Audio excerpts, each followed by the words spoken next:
Hi, this is Wes Clark. I'm the president of LIES, Linguistic Interrogation Expert Services. The way a written statement is obtained greatly affects the quality of the information and reliability of the information, along with the investigator's ability to conduct an analysis of the language. One of the most important aspects of investigative statement analysis is obtaining a statement that is generated from an open question and not influenced by either the interviewer or another outside source, such as another witness or a previous investigator. Open questions allow the individual to provide whatever they believe to be important. So if it ends up in their statement, it's important, even if it may not appear that way on the surface. There may be some information that seems so minor in nature, or out of place, or just superfluous and unnecessary. For that person, though, it was important, or else it would not be in their statement. And this is due to the natural editing process that takes place. There are two primary types of statements we obtain. One relates to a specific incident or event, and the other simply accounts for a period of time, quite often covering the time of an incident or an event that took place that we're investigating. The statement relies to a specific incident or event is called a specific issue statement, since it deals with one specific issue.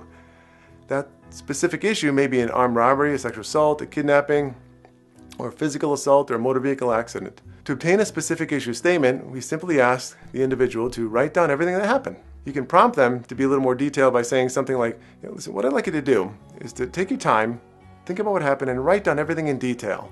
And just be as detailed as possible, because everything you say is really important. So just start at the beginning and tell me everything that happened.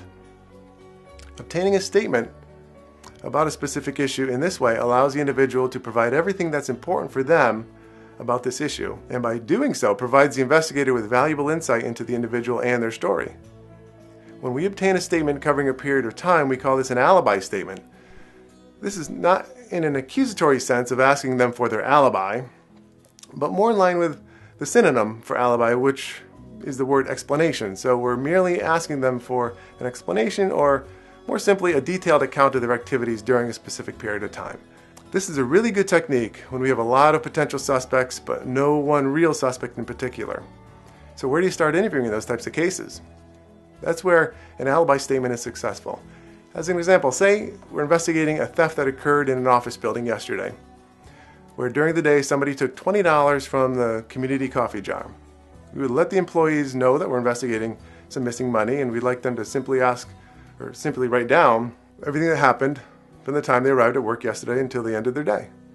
Now, for anyone who was working that day and didn't steal the money, they would simply be able to narrate their day and write down what happened. However, imagine the person who stole the money having to account for their day. They know they stole it, they know where it was, they know how much it was, they know when they stole it, and they know much more details surrounding the initial theft. The psychological difference between the deceptive and the truthful person is reflected in their writing and their language.